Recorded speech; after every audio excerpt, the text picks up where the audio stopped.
Benjamin était assis dans le coin du petit salon, serrant ses genoux contre sa poitrine. Son estomac grognait bruyamment, et il pressa sa main contre lui dans l'espoir de faire taire le bruit. Sa tête était lourde, son corps faible à cause des jours sans nourriture appropriée. « Ma tante, s'il te plaît, murmura-t-il d'une voix tremblante, puis-je avoir quelque chose à manger ?» Tante Cam ne le regarda même pas. Elle s'assit sur son ragoût en épluchant des légumes. « Il n'y a pas de nourriture pour toi, » dit-elle sèchement. « Tu penses que la nourriture tombe du ciel? Un garçon paresseux comme toi devrait aller se débrouiller seul. » Benjamin se mordit la lèvre pour empêcher les larmes de couler. Sa poitrine se soulevait sous l'effet du chagrin réprimé, mais il n'osa pas crier à haute voix. Il avait appris à ses dépens que pleurer ne faisait qu'empirer les choses. Le soleil se couchait lentement dehors, et l'obscurité s'installait dans la petite maison. Benjamin n'était pas sorti pour vendre ce jour-là. Quand tante Cam lui avait tendu le plateau ce matin-là, il s'était effondré sur le sol, trop faible pour se tenir debout. Elle lui avait crié dessus, l'avait traité d'inutile, puis l'avait laissé seul dans la maison pendant qu'elle allait au marché. Maintenant, comme le silence de la nuit se refermait, la faim de Benjamin devint insupportable. Son petit corps trembla tandis que les larmes qu'il avait retenues éclatèrent. Il pleura doucement au début, le son de ses sanglots à peine audibles, mais à mesure que la douleur dans son estomac devenait plus vive, ses cris devinrent plus forts. « Reste silencieux. » Ma tante revint de sa chambre. « Arrête de faire du bruit ou je viendrai m'occuper de toi. » Mais Benjamin ne put arrêter la faim, la tristesse, la solitude. C'était trop dur à supporter pour lui. Il pleura plus fort, sa voix résonnant dans la petite maison. Tante Cam sortit en trompe de sa chambre, le visage tordu de colère. « Toi, ce garçon, tu ne me laisses pas dormir, hein ?» Elle l'attrapa brutalement par le bras et le traîna vers la porte. « Si tu as tellement envie de pleurer, sors et pleure. Je n'ai pas le temps pour tes bêtises. » Benjamin lutta faiblement contre son emprise, mais il n'était pas grand-chose contre sa force. Elle le poussa hors de la maison et claqua la porte derrière lui. L'air frais de la nuit frappa son visage, et il resta là un moment à frissonner. Il ne savait pas où aller ni quoi faire. Ses pieds nus étaient froids sur le sol dur, mais ensuite, comme par instinct, ses jambes commencèrent à bouger. Il marchait lentement, sa petite silhouette tremblant à chaque pas, jusqu'à ce qu'il se retrouve sur le chemin familier vers le cimetière. La lune était haute dans le ciel. La vue du chagrin de sa mère apporta une nouvelle vague de larmes à ses yeux. Il trébucha vers le monticule de terre non marqué et s'effondra à côté de lui, serrant le sol sec avec ses petites mains. « Maman, » murmura-t-il d'une voix tremblante, « je ne peux plus rester là. Tante Cam ne me veut pas, elle ne m'aime pas. J'ai tellement faim, maman, je ne sais pas quoi faire. » C'était comme si l'esprit de sa mère était là, le réconfortant en lui disant qu'il n'était pas seul. Il s'allongea sur le sol, appelant à côté de la tombe et laissant ses larmes couler librement. « Je ne reviendrai pas, maman, dit-il, sa voix à peine audible. Je préférerais rester ici avec toi. Je ne veux pas rentrer à la maison. » L'air frais sous lui était apaisant contre son corps endolori. Pour la première fois ce jour-là, il ressentit un petit sentiment de paix. Lentement, ses sanglots se calmèrent et sa respiration devint régulière. Il ferma les yeux, laissant l'épuisement prendre le dessus, et bientôt il s'endormit. Le lendemain matin, le soleil se leva lentement, les oiseaux chantaient dans les arbres, et l'air était frais. Benjamin se raidit après avoir dormi sur le sol. Il s'assit lentement, se frottant les yeux, et regarda autour de lui. Le cimetière était calme et paisible. Pendant un moment, il avait presque oublié la faim, la douleur, la peur, mais la réalité revint brusquement alors que son estomac grognait bruyamment. Il serra son ventre en gémissant, puis il remarqua quelque chose à côté de la tombe de sa mère. Sur le même rocher plat où il avait trouvé l'assiette de nourriture avant, il y avait un petit paquet enveloppé dans un tissu. Son cœur se leva alors qu'il tendait les mains tremblantes et le déballa. À l'intérieur, il y avait une miche de pain et une petite bouteille d'eau. La vue lui fit monter les larmes aux yeux. Il ne savait pas qu'il avait laissé là ou pourquoi, mais à ce moment-là, il ne s'en souciait pas. Sa faim était trop grande. Il prit une bouchée de pain, savourant le goût doux et sucré, et but profondément de la bouteille. L'eau était fraîche et rafraîchissante, et pour la première fois depuis des jours, il ressentit un petit soulagement. « Merci, maman, » murmura-t-il, sa voix remplie d'émotion. « Je ne sais pas comment, mais je sais que tu m'aides. À la maison, Tante Cam arpentait le salon, son visage couvert de colère et de frustration. Elle s'attendait à ce que Benjamin revienne après s'être calmé, mais quand elle se réveilla et trouva la maison toujours vide, une vague d'inquiétude se glissa en elle. « Où est ce garçon ?» murmura-t-elle pour elle-même. « Il pense qu'il peut s'enfuir. Il reviendra quand il aura faim. » Mais comme les heures passaient et qu'il n'y avait toujours aucun signe de lui, sa colère se transforma en malaise. Elle sortit en scrutant la rue vide. « Benji » appela-t-elle, sa voix résonnant dans le matin calme. « Reviens ici, toi, le garçon inutile. » Il n'y eut pas de réponse. Elle marcha dans la rue, demandant aux voisins s'ils l'avaient vu, mais personne ne l'avait vu. Le cœur de Cam commença à battre plus fort. Elle ne se souciait pas beaucoup du garçon, mais l'idée que quelque chose lui arrive la remplissait d'effroi. Que diraient les gens s'il ne revenait pas? Et si quelque chose de terrible lui était arrivé? Elle chercha dans le village, sa voix devenant de plus en plus forte et désespérée à chaque heure qui passait. « Benji, où es-tu » Mais Benjamin était introuvable au cimetière. Benjamin était assis tranquillement à côté de la tombe de sa mère, le paquet de tissu vide à côté de lui. Il ne savait pas ce que l'avenir lui réservait, mais il savait une chose avec certitude, il ne pouvait pas retourner à la maison de Cam. Il préférait dormir par terre, affamé et seul, plutôt que d'affronter à nouveau ses paroles dures et ses coups. Au fil de la journée, Benjamin resta près de la tombe, ressentant un étrange sentiment de réconfort dans son silence. Il ne savait pas combien de temps il pourrait survivre ainsi, mais pour l'instant, il se sentait en sécurité et c'était suffisant. Benjamin passa la majeure partie de la journée assis près de la tombe de sa mère. Le pain et l'eau qu'il avait mangés plus tôt lui avaient donné un peu de force, mais sa faim revint rapidement, comme une douleur persistante. Plus tard, la chaleur devint insupportable et le cimetière semblait calme. Benjamin se leva, essuyant la sueur de son front, et décida d'explorer la zone. Il erra dans le cimetière, ses pieds nus craquant sur des feuilles et des brindilles séchées. Au bord du cimetière, il remarqua un groupe d'arbres dont les branches étaient lourdes de fruits. Ses yeux s'illuminèrent d'espoir. Il grimpa prudemment sur l'un des plus petits arbres, ses mains agrippant l'écorce rugueuse. Il attrapa une mangue mûre, la cueillit et la porta à son nez, savourant son doux arôme. Il descendit et mangea rapidement la mangue, sa chair juteuse coulant sur son menton. Pour la première fois depuis ce qui lui sembla une éternité, il sourit.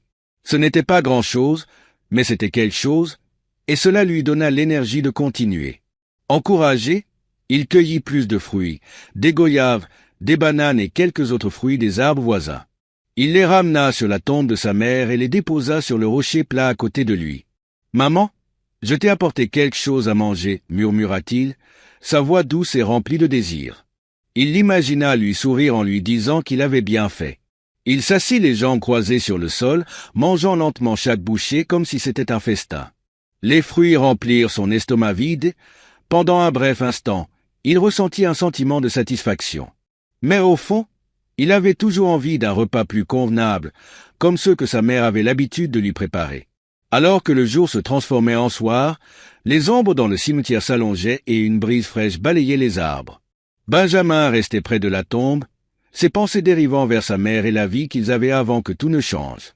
Plus tard dans la nuit, Benjamin était assis seul sur la tombe, ses bras minces enroulés autour de ses genoux. La nuit était calme. Il inclina la tête en arrière et leva les yeux vers le ciel, son petit visage bordé de tristesse. « J'aurais aimé pouvoir avoir du fufu et de la soupe aigusi, maman, » murmura-t-il. La soupe aigusi de sa mère avait été sa préférée. Il pouvait presque goûter la saveur riche et épicée et sentir la chaleur du fufu doux et extensible dans ses mains. Ses pensées faisaient grogner bruyamment son estomac, mais il savait que c'était juste un souhait. L'air frais de la nuit effleura son visage et Benjamin bougea inconfortablement. Il réalisa qu'il avait besoin de se détendre. En se levant lentement, il se dirigea vers une zone touffue au bord du cimetière. L'obscurité rendait la vue difficile, mais il se déplaça avec précaution, ses pieds nus frôlant l'herbe. Quand il eut fini, il retourna vers la tombe de sa mère. Le chemin familier lui apportait un petit sentiment de réconfort. Mais alors qu'il s'approchait de la tombe, il s'arrêta soudainement, son cœur battant dans sa poitrine. Là, sur le rocher plat à côté de la tombe, il y avait une assiette de fufu fumant et une soupe aigusi. À côté, il y avait une bouteille d'eau dont la surface scintillait au clair de lune. Benjamin figea, ses yeux écarquillés de choc. L'arôme de la nourriture remplit l'air, riche et invitant, faisant saliver instantanément sa bouche.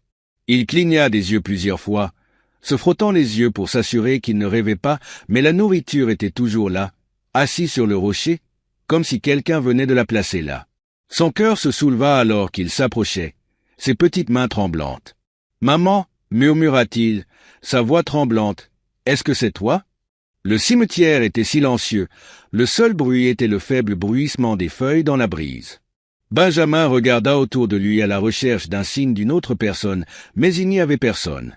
L'air était étrange, presque lourd, comme si quelque chose au-delà de sa compréhension venait de se produire. Il s'agenouilla à côté du rocher, ses yeux fixés sur l'assiette de nourriture. Le fufu était chaud et doux, et la soupe aiguisée était épaisse et parfumée, remplie de morceaux de viande et de poisson. La vue lui fit monter les larmes aux yeux. Il ne pouvait pas le croire. Il avait seulement souhaité de la nourriture il y a peu de temps, et maintenant elle était là, comme si quelqu'un avait entendu ses cris. Avec des mains tremblantes, il tendit la main et ramassa un morceau de fufu. Il était chaud au toucher. Il le trempa dans la soupe aiguisée, son cœur battant lentement dans sa poitrine. Il le porta à sa bouche et en prit une bouchée. Les saveurs explosèrent sur sa langue, riches et savoureuses, comme il s'en souvenait.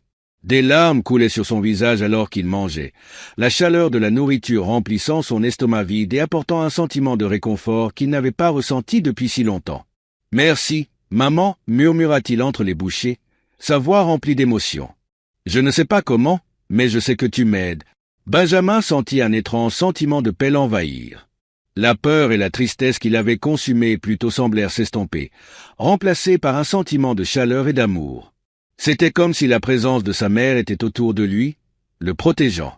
Quand il eut fini le repas, il remit l'assiette vide et la bouteille sur le rocher. Il s'assit silencieusement pendant un moment, fixant la tombe, son esprit se bousculant avec des questions. Qui avait laissé la nourriture? Était-ce vraiment l'esprit de sa mère ou quelqu'un d'autre veillait-il sur lui? Ses pensées le remplirent d'un mélange d'émerveillement et de peur.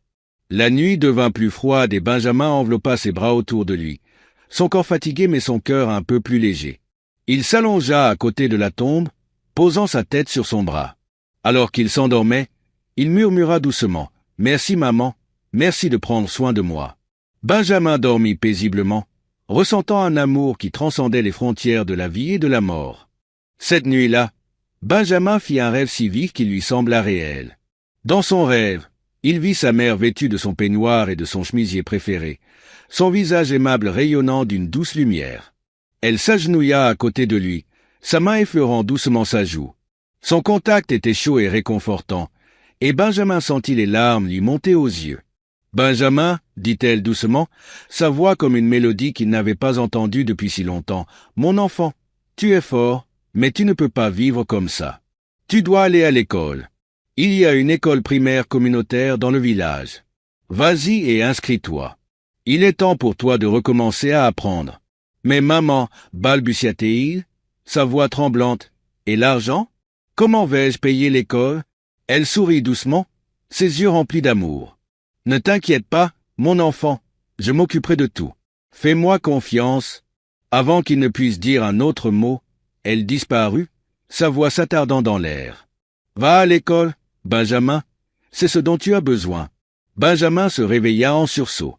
La faible lumière de l'aube commençait à se propager à travers le ciel. Son cœur battait fort dans sa poitrine alors qu'il s'asseyait, les mots de sa mère résonnant dans son esprit. Il regarda autour de lui, essayant de donner un sens au rêve, quand ses yeux tombèrent sur quelque chose d'inhabituel. Là, à côté de la tombe, il y avait un petit paquet d'argent. Ses mains tremblaient alors qu'il le ramassait, ses yeux s'écarquillèrent de surprise. Les billets étaient froissés mais propres, et c'était juste suffisant pour qu'il s'inscrive à l'école. « Maman » murmura-t-il, des larmes coulant sur son visage, « merci. » Plus tard dans la matinée, Benjamin se dirigea vers l'école primaire communautaire. L'école était un petit bâtiment avec des murs écaillés et un portail en fer rouillé, mais pour Benjamin, c'était comme un lieu d'espoir. Il serrait fermement l'argent dans ses mains alors qu'il franchissait la porte, ses pieds nus soulevant la poussière sur le sol. En entrant dans l'enceinte de l'école, des yeux curieux se tournèrent vers lui. Les enfants vêtus d'uniformes délavés chuchotaient entre eux, et certains des professeurs arrêtèrent ce qu'ils faisaient pour regarder dans sa direction. Benjamin se sentait nerveux, mais il continua à marcher, la tête haute. « N'est-ce pas, Benjamin ?» chuchota un étudiant à un autre. « J'ai entendu dire que sa tante le cherchait partout. »« Oui, » répondit un autre, « c'est le garçon qui vendait dans le village. »« Que fait-il ici ?» Benjamin ignora les murmures et s'approcha d'une enseignante qui se tenait près de la salle des professeurs. C'était une femme à l'air gentil, avec des cheveux courts et soignés et un sourire chaleureux. « Bonjour, madame, » dit Benjamin d'une voix petite mais stable. « Je veux m'inscrire dans cette école. » Le professeur le regarda surpris. « Où sont tes parents, enfant ?» demanda-t-elle en jetant un coup d'œil à sa chemise poussiéreuse. « Ils sont partis ?» répondit Benjamin, les yeux baissés. « Je vis seul maintenant. » Son visage s'adoucit de sympathie et elle hocha la tête. « Viens avec moi. » Elle l'emmena au bureau du directeur où Benjamin lui tendit l'argent et expliqua qu'il voulait commencer l'école. Le directeur, un homme d'apparence stricte avec des lunettes collées sur le nez, l'étudia attentivement avant de hocher la tête. « D'accord, Benjamin, dit-il, nous allons t'inscrire. Les cours ont déjà commencé, mais tu peux rejoindre les autres aujourd'hui. As-tu des livres ou un uniforme ? » « Non, monsieur, répondit doucement Benjamin. Le professeur qui l'avait amené prit la parole. « Je vais voir si nous pouvons trouver quelque chose pour lui, monsieur. Il semble avoir besoin d'aide. » Le directeur hocha la tête et Benjamin fut officiellement inscrit. Alors qu'il marchait vers sa nouvelle salle de classe, les murmures et les regards le suivirent. Certains des élèves qu'il avait reconnus essayèrent de lui parler. « Benjamin, ta tante te cherchait, » appela une fille. « Elle a demandé à tout le monde dans le village où tu étais. » Benjamin ne répondit pas. Il garda la tête baissée et se concentra sur le chemin. Il ne voulait pas penser à tante Cam ou à ses paroles dures. Benjamin avait fait son choix et il ne reviendrait pas. Après les cours du matin, le professeur qui l'avait aidé, mademoiselle Grace, l'appela à part. Elle était jeune, avec un visage gentil et des yeux doux. « Benjamin, » dit-elle d'une voix douce, « j'ai entendu ce que certains étudiants disaient. Est-ce que tu pars vraiment seul ? » ?»« Oui, » répondit-il, sa voix ferme. Elle hésita un moment avant de continuer. « Où dors-tu, mon cher ? As-tu un endroit où rester ?» Benjamin leva les yeux vers elle, ses yeux calmes mais remplis de tristesse. « Je dors à la tombe de ma mère. » Les yeux de mademoiselle Grace s'écarquillèrent de surprise. « Quoi ? Le cimetière ? Benjamin, tu ne peux pas y rester. C'est dangereux et ce n'est pas un endroit pour un enfant. »« Je vais bien, » dit-il fermement. « C'est calme là-bas et je me sens proche de ma mère. Je ne veux pas partir. » Le cœur de mademoiselle Grace se brisa en entendant ces mots. Elle tendit la main et posa une main sur son épaule. « Benjamin, si tu as besoin d'un endroit où rester, tu peux venir avec moi. Je prendrai soin de toi. » Il secoua rapidement la tête. « Merci beaucoup, mais je vais bien. Je veux rester avec ma mère. » Mademoiselle Grace, le cœur lourd d'inquiétude, ne savait pas comment le convaincre, mais elle décida de ne pas le pousser pour l'instant. Le lendemain, pendant l'assemblée du matin, l'atmosphère calme de l'école fut perturbée. Une voix forte retentit près de la porte. « Benjamin, Benjamin, où es-tu » Tante Cam, le visage rouge de colère, entra dans l'enceinte de l'école. Les élèves et les professeurs se retournèrent pour regarder, les yeux écarquillés de curiosité. Benjamin se figea, son cœur battant fort. Il s'attendait à cela, mais cela ne le rendait pas moins effrayant. Lorsque tante Cam le repéra, elle se précipita vers lui, sa voix aiguë et accusatrice. « Ce garçon, c'est donc là que tu te caches ? Tu penses pouvoir m'échapper ?» Le directeur s'avança, essayant de la calmer. « Madame, s'il vous plaît, gérons cela calmement. Benjamin s'est inscrit dans notre école. »« Ce garçon n'a pas besoin d'école, » interrompit-elle, sa voix dégoulinant d'incrédulité. « Il doit rentrer à la maison et travailler. Il m'a quitté depuis trop longtemps. » Les étudiants chuchotèrent entre eux, intrigués par la relation entre Benjamin et sa tante furieuse. Benjamin resta immobile, sa petite silhouette tremblant, mais ses yeux étaient stables. « Je ne reviendrai pas, » dit-il fermement, sa voix surprenant même lui-même. « Je reste ici. » Tout le monde se tut, même tante Cam parut abasourdie pendant un moment. Puis son choc se transforma en colère. « Que veux-tu dire ?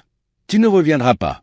En tant qu'enfant, tu n'as pas le droit de décider. »« Je ne reviendrai pas, » répéta Benjamin, sa voix plus forte cette fois. Je reste près de ma mère. Je dors sur sa tombe et je vais bien. Les murmures qui suivirent étaient audibles. Les professeurs échangèrent des regards pleins de mots et certains élèves semblaient terrifiés. Mademoiselle Grace s'avança, son visage pâle. « Benjamin, dit-elle doucement, tu ne peux pas rester au cimetière, ce n'est pas sûr. » Mais Benjamin resta sur ses positions. « C'est ma maison maintenant, dit-il doucement. C'est là que je me sens proche de ma mère. » Le directeur se frotta les tempes, visiblement incertain de la façon de gérer la situation. Tante Cam, d'un autre côté, avait l'air furieuse. « Tu viens avec moi, que tu le veuilles ou non ?» dit-elle en lui attrapant le bras. Benjamin se dégagea, sa voix tremblante mais déterminée. « Non, je ne viens pas avec toi. Tu ne te soucies pas de moi. Tu ne fais que me battre et me maltraiter. Je suis mieux seul. » La foule redevint silencieuse, choquée par son explosion. Tante Cam regarda autour d'elle, son visage rougissant d'embarras. Elle essaya de l'attraper à nouveau, mais mademoiselle Grace intervint. « Madame, s'il vous plaît, dit-elle fermement. Gérons cela calmement. Le garçon a besoin d'aide. » Benjamin ne bougea pas. Il se tenait là, son petit corps tremblant mais sa résolution inébranlable. Il avait fait son choix et personne ne pouvait changer d'avis. Tante Cam quitta l'école ce matin-là, son visage rouge de colère et de honte.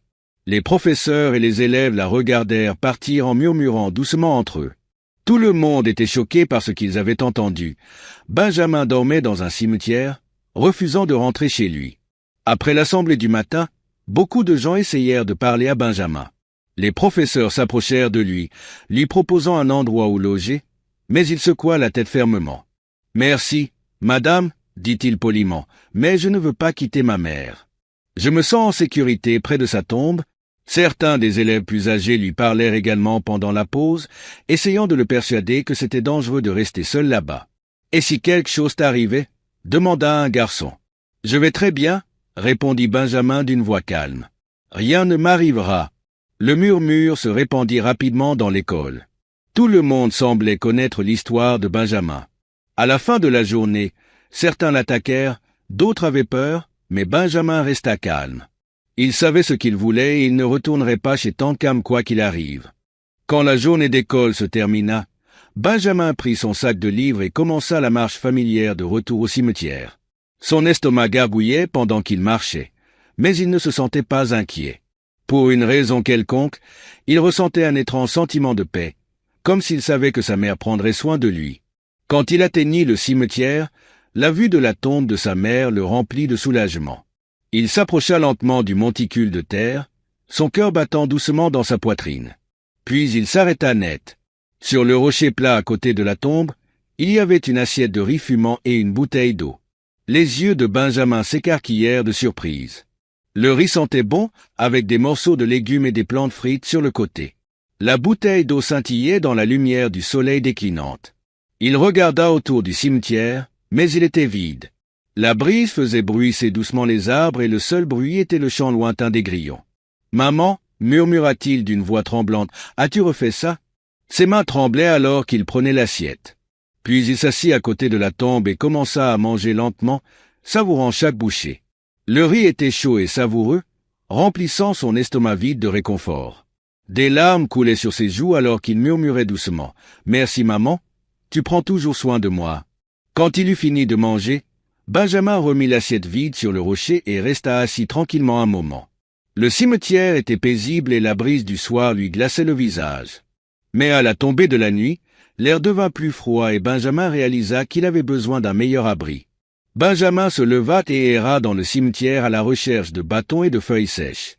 C'était la saison sèche, il y avait donc beaucoup de branches tombées éparpillées. Avec soin, il rassembla les bâtons et les attacha ensemble avec des bandes de tissu qu'il trouva près d'une tombe abandonnée. Lentement, il construisit une petite tente à côté de la tombe de sa mère, arrangeant les feuilles pour couvrir le dessus. Quand il eut fini, il recula et regarda son travail. La tente était petite et fragile, mais elle suffisait à le garder au chaud la nuit. Il rampa à l'intérieur et s'assit en tailleur, fier de sa petite maison. « Maman, » dit-il doucement, « je resterai ici avec toi. Je ne vais nulle part. » Le lendemain, Tante Cam ne pouvait s'empêcher de penser à ce qui s'était passé à l'école. Elle était furieuse que Benjamin ait refusé de rentrer à la maison et encore plus gênée par la façon dont les professeurs et les élèves l'avaient regardé. Elle décida d'aller au cimetière et de le ramener elle-même.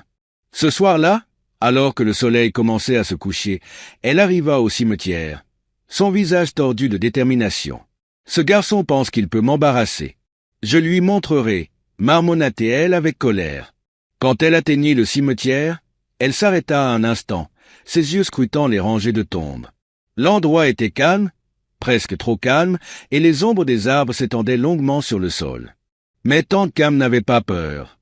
Apercevant la petite tante de Benjamin à côté de la tombe, elle s'y rendit. « Benjamin » cria-t-elle, sa voix résonnant dans l'air immobile. « Sors d'ici tout de suite. » Benjamin sortit lentement de la tente, son visage calme mais fatigué. « Que veux-tu, ma tante » demanda-t-il doucement. « Que veux-tu » répéta-t-elle en s'énervant. « Je veux que tu arrêtes ces bêtises et que tu reviennes à la maison. Tu me fais passer pour une idiote devant tout le village. »« Je ne reviendrai pas, » dit fermement Benjamin. « Je resterai ici avec ma mère. » Le visage de tante Cam devint rouge de colère. « Tu es un imbécile de garçon. Je vais te ramener moi-même. » Elle tendit la main pour l'attraper, mais juste au moment où sa main était sur le point de le toucher, quelque chose d'étrange se produisit. Une force invisible et vive la frappa au visage comme une gifle venue de nulle part. Elle trébucha en arrière en se tenant la joue, sous le choc. « C'était quoi ça » cria-t-elle, ses yeux se baladant sauvagement. L'air était lourd et un étrange froid l'envahit. Les ombres autour de la tombe semblèrent s'approfondir et les arbres tremblèrent bruyamment comme s'ils voulaient qu'elle parte. Tante Cam essaya d'avancer à nouveau, mais cette fois la gifle fut encore plus forte, l'envoyant s'étaler sur le sol. Elle hurla en se remettant debout et en se tenant la tête. « Qui est là? Qu'est-ce que c'est » Benjamin resta immobile, la regardant avec de grands yeux. Il ne comprenait pas ce qui se passait, mais il ne ressentait aucune peur. En fait, il ressentait un étrange sentiment de protection, comme si l'esprit de sa mère veillait sur lui. Tante Cam n'attendit pas de savoir ce qui l'avait frappé. Elle se retourna et courut aussi vite que ses jambes pouvaient la porter, ses cris résonnant dans le cimetière. « Laisse-moi tranquille, laisse-moi tranquille » cria-t-elle alors qu'elle disparaissait au loin. Benjamin resta là pendant un long moment, fixant l'endroit où elle avait été. Le cimetière était à nouveau silencieux et l'air semblait calme. Il se retourna vers la tombe de sa mère et s'agenouilla. « Merci maman » murmura-t-il, sa voix remplie d'émotion. « Tu me protèges toujours ?» Il rampa en arrière dans sa tente, s'allongea à l'intérieur et ferma les yeux. Pour la première fois depuis des jours, il se sentit vraiment en sécurité. La nuit passa paisiblement, les étoiles scintillèrent au-dessus et Benjamin dormit profondément, sachant qu'il n'était pas seul.